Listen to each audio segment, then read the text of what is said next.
Les amis, bonjour. Zach Mwekassa, fondateur de Mwekassa.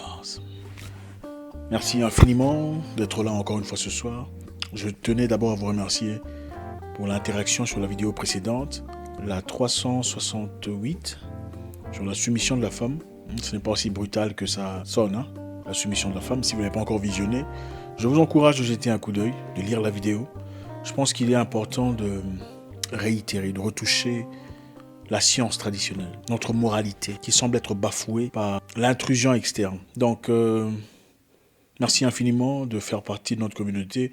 Je pense qu'on pourra ensemble grandir comme ça. Il est nécessaire de rentrer un peu en arrière et de comprendre. Vous savez, dans la vie, beaucoup de gens confondent le mouvement et le progrès. Ce n'est pas la même chose. Bouger, c'est bien, mais il faut aller dans la bonne direction. Nous sommes en train de bouger très vite, mais pas nécessairement en train de partir dans la bonne direction. Et je pense que quand on se perd dans la vie, il faut stopper, comprendre où on est et recalibrer son parcours, sa destination. Aujourd'hui, on va parler un tout petit peu sur un sujet très similaire, le travail et la femme, les responsabilités de l'homme. Oui, comme je l'ai dit précédemment, les Africains ne sont pas tous égaux. D'accord? Il y a 5 types d'Africains. Je vais recommencer encore une fois. Il y a les Africains qui vivent en Afrique, qui ont gardé la culture. Il y a les Africains qui sont partis en Europe et aux États-Unis, qui ont préservé la culture africaine. Il y a les Africains qui sont partis en Europe et ont complètement oublié. Ils sont devenus autre chose. Extérieurement, ils sont africains, mais intérieurement, ils sont autre chose. Il y a les Africains qui sont nés en Europe, qui ont gardé la culture africaine, qui ont fait tout ce qu'il y avait à faire, qui sont renseignés, qui ont tiré tout ce qu'il y avait à tirer comme ficelle pour avoir la connaissance africaine, la moralité. Il y a les Africains qui sont nés là-bas, qui sont complètement étrangers. Ils sont noirs comme vous et moi, mais leur intérieur est complètement différent. Et quand vous discutez, même quand vous les écoutez sur YouTube, ils sont complètement autre chose. Bref, ici on va se concentrer sur ceux qui se reconnaissent, ceux qui veulent préserver cette bonne moralité. Ce n'est pas pour être méchant, mais nous ne sommes pas nécessairement en train de partir dans la même direction. Qu'il n'y ait pas de confusion. D'accord? Vous êtes africain, vous aimez votre culture, il faut la préserver. Et il faut se battre pour ça. Aux États-Unis, Trump le fait. Ils le font pour leur culture. Ils veulent préserver leur société. Ils ne sont pas nécessairement méchants en disant on ne veut pas de vous. C'est parce qu'ils veulent garder leur identité. Au Moyen-Orient, les peuples que vous connaissez, ils veulent aussi préserver leur identité. Je pense qu'il est essentiel de toujours préserver sa tradition, son identité, de ne pas trop se mélanger. Ce n'est pas pour être méchant, mais on ne peut pas tout mélanger. Le monde n'est pas nécessairement en train de partir dans la même direction. Je pense que dans tout le respect, on respecte la culture des autres, leur façon de voir les choses, mais nous, on préserve notre culture. Et je pense que ceux qui se reconnaissent dans ce message, se reconnaissent dans ce message. Ceux qui ne se reconnaissent pas, bonne chance à vous. On parle de travail et la femme, d'accord? Il y a plusieurs raisons pour lesquelles les femmes travaillent aujourd'hui. On parle des femmes noires ici. Principalement, les femmes noires travaillent aujourd'hui parce que... Enfin, on parle de femmes mariées, hein? Les femmes mariées travaillent d'abord parce que peut-être qu'il n'y a pas assez d'argent qui est rapporté à la maison par le mari. Et il a besoin de mains fortes, d'assistance. Peut-être que son salaire n'est pas assez consistant pour prendre soin de tout le monde. La deuxième raison pour laquelle les femmes noires travaillent aujourd'hui, on parle des femmes mariées, c'est parce qu'elles veulent peut-être être indépendantes sur le plan financier. Elle veut avoir son propre argent, elle veut gérer sa propre structure, faire son propre plan sans nécessairement demander à tout à son mari. Maintenant, il y a une autre catégorie des femmes dont on ne parle pas généralement. Ce sont ces femmes qui se sentent contraintes de travailler parce qu'elles ne reçoivent pas ce qu'elles veulent recevoir de leur mari. Leur souhait n'est pas nécessairement d'avoir des ambitions d'entrepreneuriat, de business, de construction et tout le bazar. Leur ambition est peut-être de rester à la maison, de prendre soin de ses enfants, d'être présent pour ses petits, d'être la maman poule, d'être la femme présente pour son mari, mais elle est incapable de le faire. Peut-être parce que le mari n'en est pas capable, ou le mari, malgré son argent, ne tire pas attention à ces détails. Donc, il y a les femmes qui travaillent parce que le mari n'a pas assez d'argent à rapporter à la maison, donc il faut équilibrer. Il y a les femmes qui travaillent parce qu'elles ont des ambitions, elles veulent devenir entrepreneurs ou elles veulent faire de l'argent, elles veulent l'indépendance, elles veulent ne pas demander de l'argent à son mari, à leur mari. Il y a des femmes qui travaillent parce qu'elles sont contraintes de le faire, mais souhaiteraient en effet rester à la maison. Si elles avaient cette opportunité, cette chance d'avoir un homme qui comprend, un homme qui leur offrirait cette opportunité de rester à la maison, de prendre soin des enfants, de cuisiner, de faire ce qu'il y a à faire à la maison, elles le saisiraient. Et ces femmes-là ne sont pas stupides. Elles ne sont pas bêtes. C'est leur façon de voir la vie. Elles veulent préserver une certaine forme de neutralité, de féminité. Oui, on peut être maman en travaillant, d'accord. Mais tout le monde n'est pas fait pour être entrepreneur. Et toutes les femmes qui sont entrepreneurs ne sont pas meilleures que les femmes qui ne travaillent pas, qui sont à la maison. Et les femmes qui sont à la maison ne sont pas bêtes, parce qu'elles décident de rester à la maison pendant que le mari va au boulot. Et non, tous les maris ne sont pas nécessairement impolis, insolents, méchants, irrespectueux vis-à-vis de leurs femmes parce qu'elles ne travaillent pas. C'est faux. Je ne sais pas si vous n'avez peut-être jamais eu la chance de rencontrer de tels maris. Il y en a beaucoup, on en a vu. Leurs femmes restent à la maison, prennent soin des enfants. Elles sont heureuses de rester à la maison. Je connais une femme qui disait à mon ami, tout ce que je souhaiterais, c'est que tu travailles, que je reste à la maison, que je prenne soin des enfants. On comprend, c'est là. Il faut du respect à ces femmes-là, qui sont des femmes fortes. Aujourd'hui, je voudrais me focaliser plus vers les hommes. Chers frères, confrères, cousins, si vous l'êtes, prenons soin de nos femmes. Un Africain qui se respecte, un homme, demande le respect, n'est-ce pas? Demande la soumission, n'est-ce pas? Et quand on parle de soumission, excusez-moi, ce n'est pas l'esclavage. On parle de soumission en termes africains, en termes bibliques, si vous êtes chrétien. Même le Coran en parle. On parle de soumission, ça n'a rien à voir avec ce que vous connaissez. Ce n'est pas la soumission occidentale, où il faut assujettir, asservir ceux qui sont soumis. Il faut brutaliser, taper, tabasser. Non, ce n'est pas cette soumission. On parle de la soumission pure, la reconnaissance de l'autorité, la reconnaissance du pouvoir de votre papa. Comme votre maman le fait. Si vous avez besoin de toutes ces choses, du respect venant de votre femme, eh bien, il faut asseoir votre autorité d'homme. L'homme est le gardien de la famille. L'homme est le protecteur, le guide, le leader. On ne peut pas être leader dans le vide. Un leader montre la direction et apporte assistance quand c'est nécessaire. On ne peut pas désirer une femme intelligente, joyeuse, sage, soumise, quand on ne lui offre rien du tout. Rien en retour. Ça n'a aucun sens. Quand vous avez une femme dans votre vie et vous ne l'entretenez pas, vous vous attendez à quoi? Et on parle d'entretien financier là. C'est vrai, il y a plusieurs types d'entretien. Il y a l'entretien moral, spirituel, l'entretien mental. Il faut cultiver sa femme, il faut l'aider à avancer, il faut l'aider à progresser. Si vous êtes plus fort qu'elle sur le plan intellectuel, il faut l'aider à monter de niveau.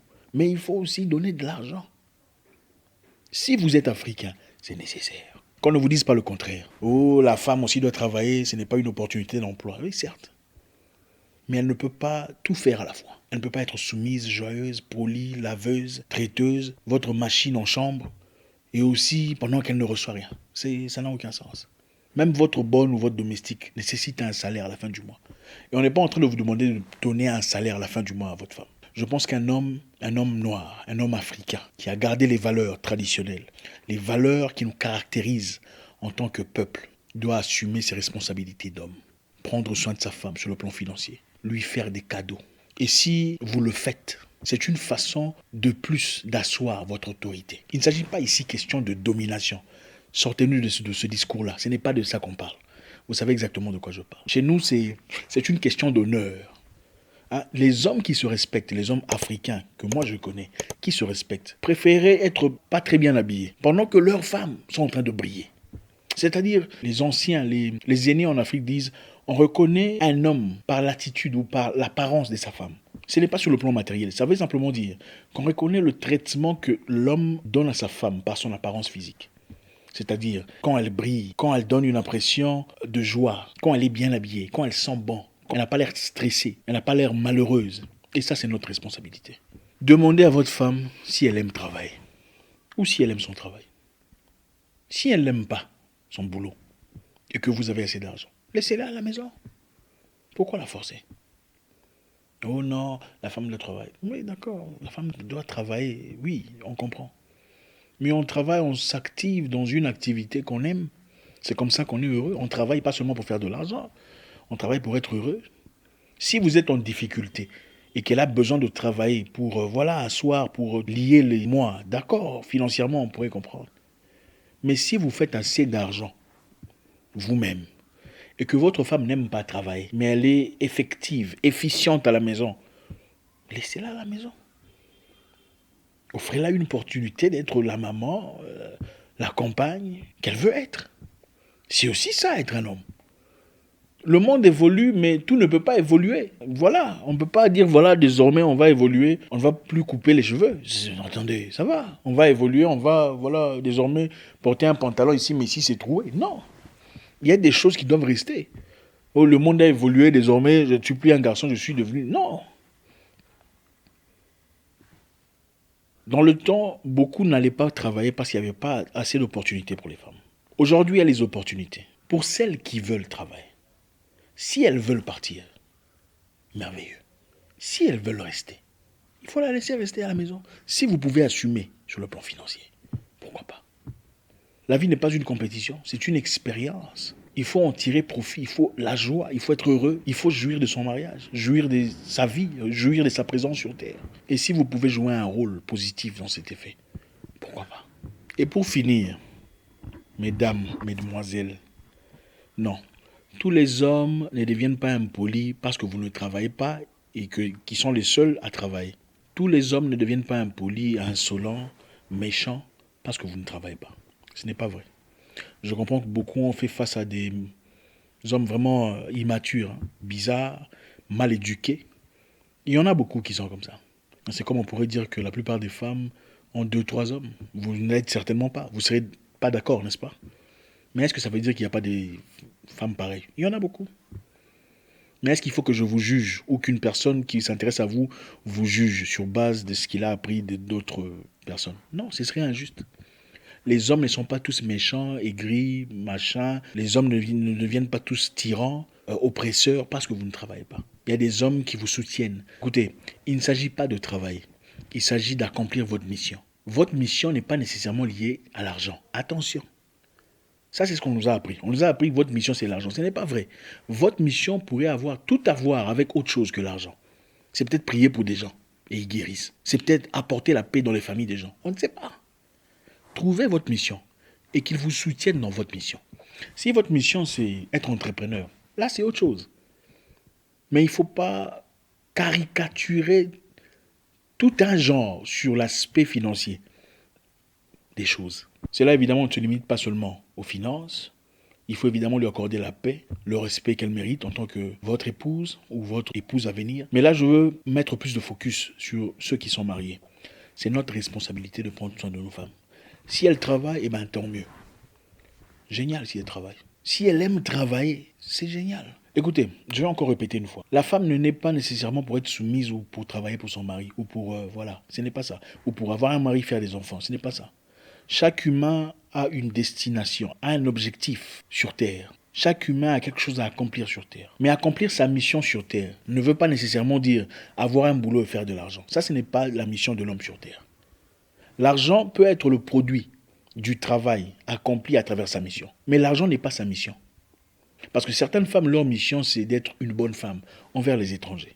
Une femme qui apporte la paix, une femme qui aide, une femme qui prend soin des enfants orphelins, une femme sage. Ça ne veut pas nécessairement dire que c'est une machine à production d'argent. Ça veut dire que sa mission est d'être une personne qui apporte assistance. Il faut aider sa femme à accomplir sa mission sur Terre et ne pas être égoïste. Mais à travers ça, il faut considérer sa femme, son bien-être. Encore une fois, l'Afrique est grande, toutes les traditions ne sont pas exactement les mêmes. Seulement, ne payons-nous pas tous la dot, ou presque. Oui. Il y a des structures qui sont inévitables, peu importe où vous allez, que ce soit au Burundi, au Nigeria, au Cameroun, en Tanzanie, ce sont les mêmes histoires qui se répètent. L'homme doit asseoir son autorité à travers sa direction, sa mentalité, à travers son engagement, sa sûreté, son assurance personnelle qu'il transmet à sa famille. Quand un homme est sûr de lui, sa famille est à l'aise. Mais quand un homme est paniqueur, ça devient très compliqué. Oui, votre femme peut être plus forte que vous dans certaines choses, c'est possible. Et il faut le lui concéder, il faut le lui accorder pour avancer dans la vie. Mais n'oublions pas notre responsabilité d'homme. Ça ne fait pas d'elle une michetonneuse, non, non, non, non. Ça, ce sont les hommes qui partent souvent en Europe, qui ne foutent absolument rien, qui ne veulent rien donner à leur femme, disant, voilà, la femme ne doit pas te demander de l'argent parce que là, ce n'est pas ta responsabilité. Non, c'est toi qui tu faillis à ta responsabilité.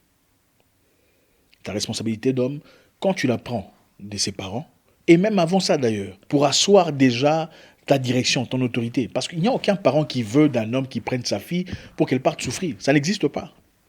Vous ne voudriez pas que votre soeur parte dans les mains d'un homme qui le fait souffrir, où elle n'a que deux, trois sous, enfin bref, ça n'aurait aucun sens, n'est-ce pas?